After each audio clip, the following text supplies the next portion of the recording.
Hi guys, how's it going? My name is Macy and I am a full-time reseller. On this channel, I put out reselling content to help you succeed at your reselling business. If that sounds like something that interests you, subscribe down below and hit the bell notification so that you know every time I put out a new video. Today we are going to be figuring out which is the better retail arbitrage sourcing location, TJ Maxx or Nordstrom Rack.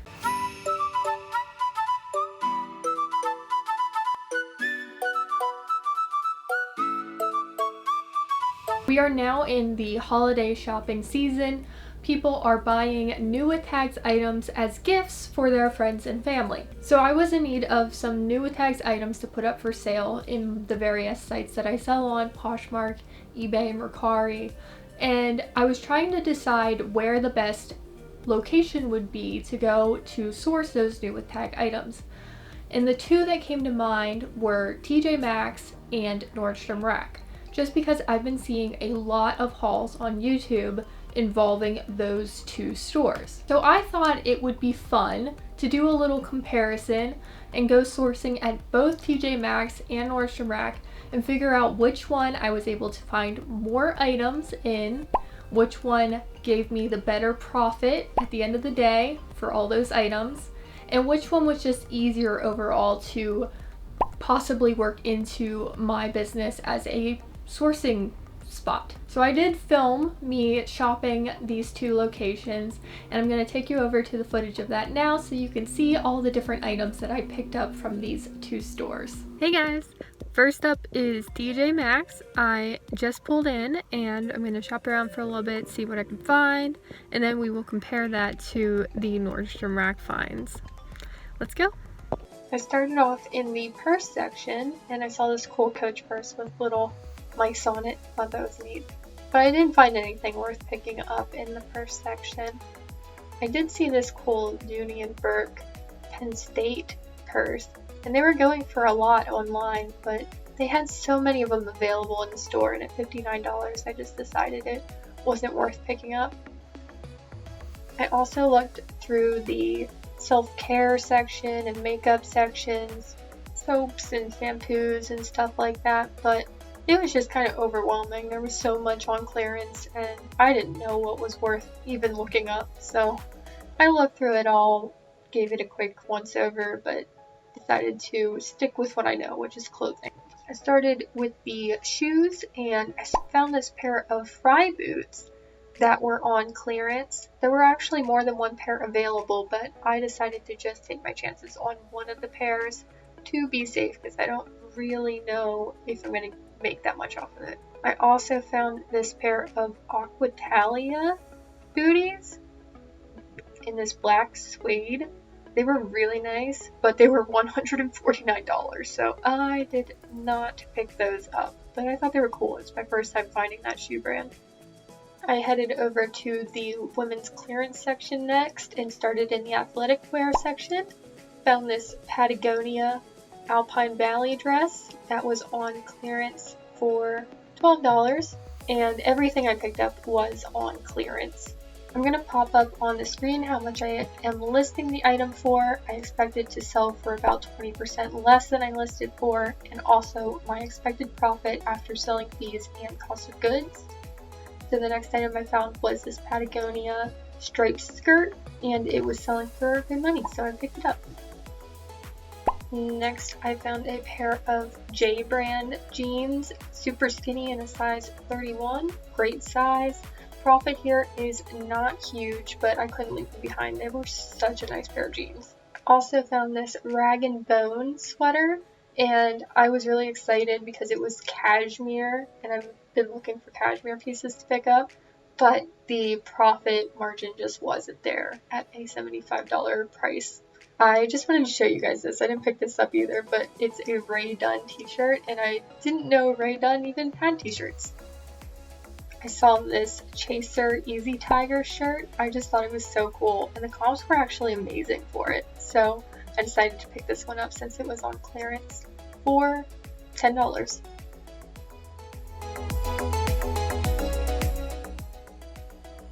Next, I found a Free People midi dress with embroidered daisies on it. This was so pretty, and at a very good price at $25. It was originally $168, and I think that I can get a good price on this. I didn't see many of them available online, so I'm pretty confident. This dress is just gorgeous.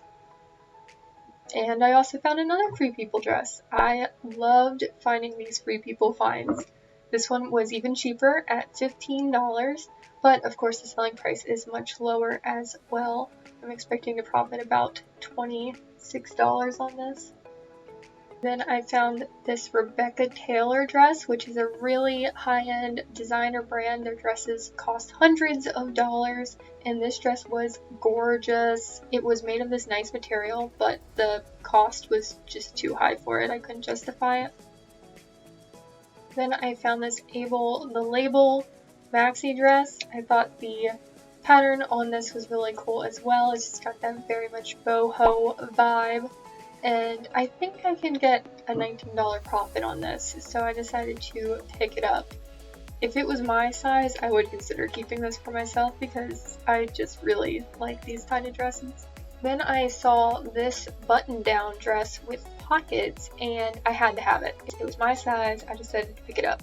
I am participating in Dress-ember this December, so if you don't know, that is a charity that helps victims of sex trafficking, and I will link a chat Central Endeavors and Chelsea Sunshine did with more information on that. The next find was this Band of Gypsies dress, really pretty, and I think I can profit about $20 on this. This isn't a high selling brand, but whenever you're only paying $4 for it, why not give it a shot, you know? Then I saw this Calvin Klein button-down dress, once again, really pretty, and it was only $10, so I had to get it. Calvin Klein is such a hit-or-miss brand, though. I don't know if I'll actually be able to get that much for it, but then shoot for the moon, see what we get. Next was this Rebecca Taylor dress in a size 8. Paid up $34 for this, but it was originally $395. So I'm going to price it high at $145, and we're going to see how much we get for it. It is just gorgeous, and it is made of silk. I just love it so much. Hi y'all, it's day 2. I had to go home and do this again the next day because Nordstrom Rack is a little bit further away from my house and it was getting too late. But I am now here, and I think I had mild success at TJ Maxx. I don't really have much to go on because I don't do retail arbitrage all that often, but I am excited to see what I find at Nordstrom Rack today, and I'm going to bring you guys along so that you can see. First thing I decided to pick up was this AFRM dress. It had these little butterflies and snakes all over it. I just thought it was really fun. The comps were all over the place with this brand, so we'll see how it does. The next item was this Vince Camuto gown, velvet gown. I thought it could be worn to some sort of Christmas party or something coming up soon, and the comps were really high for this, but it did have some wear in the velvet on the back, so that's going to bring the price down a little bit. Next find was this Praherty, I don't know if I'm pronouncing that right, dress, and it was originally $168. I really debated on this one, but I decided to give it a chance. We'll see what happens. The next find was a Lulu's strapless dress. It was only $5.99, so I decided to pick this one up just because the cost was so low and it was new with tags, and I figured if I saw this in a Goodwill new with tags, I would totally pick it up, so why not? I then found this pair of Madewell wide leg pants in this cool olive color. I decided to get them because they were only $17.99, which was a good price. I think I can profit about $24 on these. Then I found 2 pairs of cheetah print, very oversized shorts in a size 30 and in a size 31. They were only $8.99 each, so I think I can get a decent profit on this. I then found this pair of men's AG jeans, and they already sold, so stay tuned till the end of the video to hear more about that. I found a pair of Madewell plus size jeans in a size 36 waist, So they were really cool, button fly, high rise, and they were pretty cheap. I think $17, so I picked them up. Found a pair of cool distressed Topshop mom jeans. These were also a great price at $11.39, and I think I can make a $17 profit on these.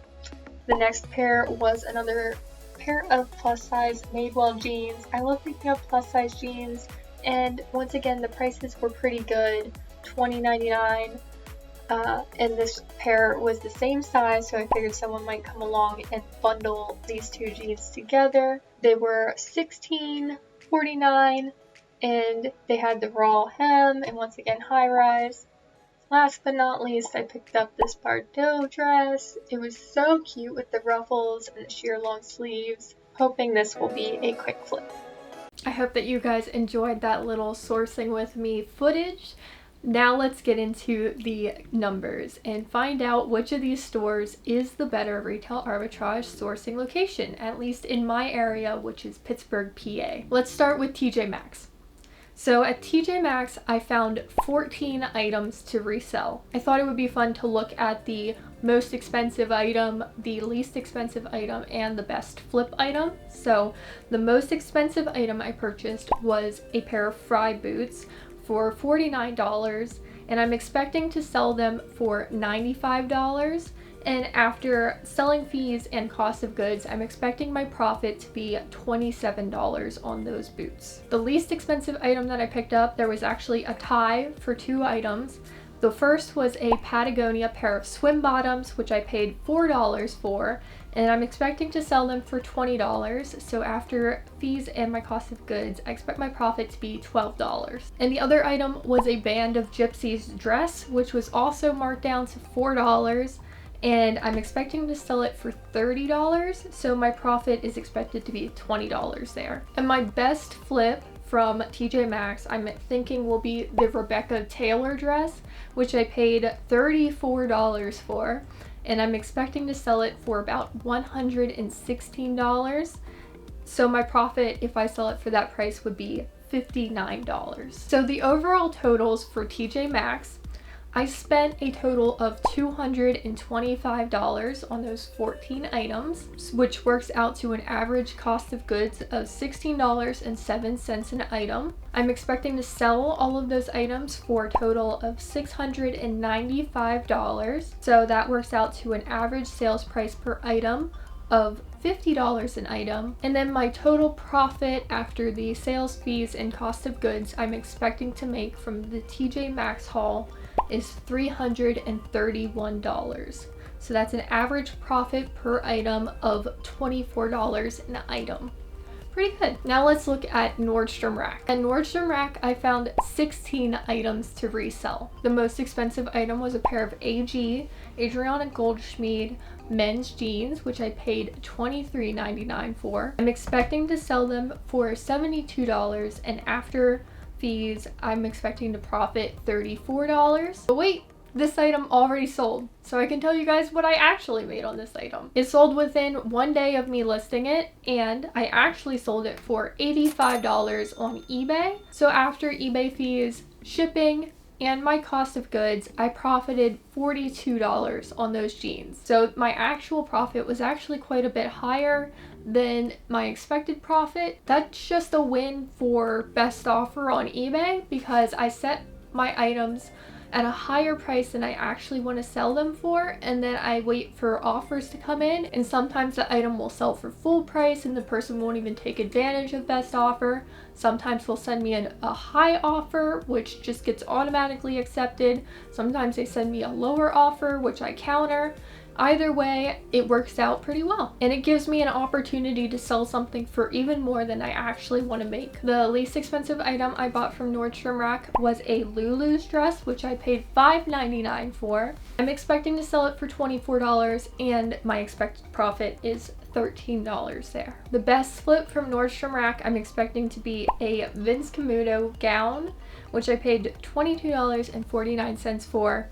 I'm expecting to sell it for $80, even though it does have some flaws on the very back in the velvet. There's just a little bit of denting in the fabric. I don't really know exactly what it is. It's just it's not perfect, you know? I still think it'll sell for around $80, and so my profit there would be $42. So overall at Nordstrom Rack, I spent a total of $256 on those 16 items, which works out to an average cost of goods of $16 per item. That is pretty much exactly on par with TJ Maxx, which is very interesting to me. I'm expecting to sell all of those items for $846, which works out to an average sales price per piece of $53. Again, very similar to TJ Maxx, but a little bit higher of an average selling price, which is cool. So my total profit is expected to be $421, and that works out to an average profit per item of $26. So overall, I'm planning to profit $90 higher than TJ Maxx, which means that Nordstrom Rack is the winner. Way to go, Nordstrom Rack. Let's all give them a nice round of applause for coming through. Real strong showing there. But TJ Maxx did give you a run for your money. I did want to talk about a few more things because I thought this whole experience was very interesting. I have not done retail arbitrage in a really long time. I've just been sourcing at Goodwill on Sundays, which is their dollar day. So I pick up items that I know I can make a good profit on and I'm willing to pay full price for those items. And then I also keep my eye out for dollar day items and pick those up as I find them, if they are worth my time. And then I also source at the bins, although I've been very much limiting the amount of sourcing I do at the bins lately just because it is more unsafe than normal Goodwills at this time. In my area, people just get too close to me at the bins. Freaks me out. I'm able to keep more distance at normal Goodwills, so I've been doing a lot more of that, but in normal times I do a lot of sourcing at the bins. So it was difficult for me to pay up for these items, retail arbitrage, and I had to be very careful to look up comps on every item and make sure I was actually going to make a profit on the items I was picking up. Not even just profit too. If I'm paying up for something, I'm going to expect a even higher profit than I would if I'm only paying $1 or $7 for something, like I would be at a normal Goodwill. And what I was finding was that while a lot of items were on really good sale and clearance, like they were up to 90% off at times, it still wasn't worth it after I looked up comps. Because if you think about it, let's do a little comparison. If I were to buy something at a Goodwill and I paid $1 for it on dollar day, and if I'm only able to flip that item for $15, let's say on Poshmark, my profit after fees and cost of goods on that sale would be $11. To make the same $11 on a retail arbitrage item, let's say I bought something, it was on clearance for $14.99, so $15. I would have to sell that $15 item for $33 to make that same $11 in profit that I was making on a very low sale from a Goodwill item. You know what I mean? Like, it's a lot easier to make a $15 sale than it is to make a $33 sale a lot of times. And the thing is, I don't want to just make $11 in profit. Like, I would want to make closer to $20 in profit if I'm paying up for an item like that. So then you have to make it be even higher of a selling price. And it just gets to the point where you can't actually make that kind of sale. It's just a lot more difficult, and you really have to do your research to find out if an item is actually worth picking up, even if it seems like it's a good deal. Not to mention the risk involved with how long it would take to sell the items. But that was really my struggle with this, was just figuring out what was worth paying up for. So one other thing I wanted to talk about, because it's very important, is the time investment that you're making in order to make this profit from retail arbitrage. I did not exactly track all of my time that it took me to make these 2 sourcing trips, but I have a general idea of how long it took me. And I want to see how much I'm actually making whenever you factor in time. So it took me about 3 hours at each place to source the items. So 3 hours at TJ Maxx and 3 hours at Nordstrom Rack. Total of 6 hours sourcing. It took me 7 minutes to drive to the TJ Maxx and 7 minutes to drive home. So about 14 minutes of driving there. And then for the Nordstrom Rack, it is half an hour away from my house. So a total of 1 hour driving there. So 1 hour, 14 minutes of driving. It took me about 5 hours to research the items, find the stock photos, find information about the items, prep the items, remove the clearance stickers, add the items to my inventory spreadsheet. All of that took about 5 hours. Then there was photography and measurements and inventory, which is putting the items into clear bags so that they are ready to go whenever it's time to ship, and adding a little sticker on them that says what bin number they're going to be associated with, and weighing the item. So all of those tasks took about 8 hours in total for these 30 items, and then about 8 hours, let's say, for listing, which is on all 3 of the different platforms, eBay, Poshmark, and Mercari. So in total, about 28 hours of work. Now, some of those numbers might be a little bit off, but I am pretty confident I at least put 28 hours of work in total into these 30 items. Whew, that is a lot of hours for 30 items. It just shows how slow I am at doing this stuff. I probably could get faster in some areas, but I don't know. I've always been like this. I'm really slow. So when you consider the total profit, the $331 from TJ Maxx plus the $421 from Nordstrom Rack, that is a total of $752 in profit. And when I divide that by 28 for the number of hours I worked, that works out to about $27 per hour, which is pretty good, I think, honestly. Whenever you're actually doing this stuff, you don't really think about it in terms of the amount you're making per hour, but it is very interesting and it's good data to have for comparison purposes. Like, I would be very interested to track my time and do this same thing for a Goodwill haul and see how much in profit I make and how many hours it took me to work, and then divide the two and see if I make more per hour doing a Goodwill haul or if I make more per hour doing a Nordstrom Rack or TJ Maxx haul. You know, that would be very interesting information to know. So if you also want to do something like this, it could help you in your business to figure out what is actually worth your time, and if the amount of time you're putting in is actually resulting in the amount of profit you want to see. If you guys enjoyed this video, please give it a like down below. If you haven't already, please subscribe. I put out reselling content every single week. And of course, hit that bell notification so that you know next time I upload. Have a wonderful weekend, everybody. Bye!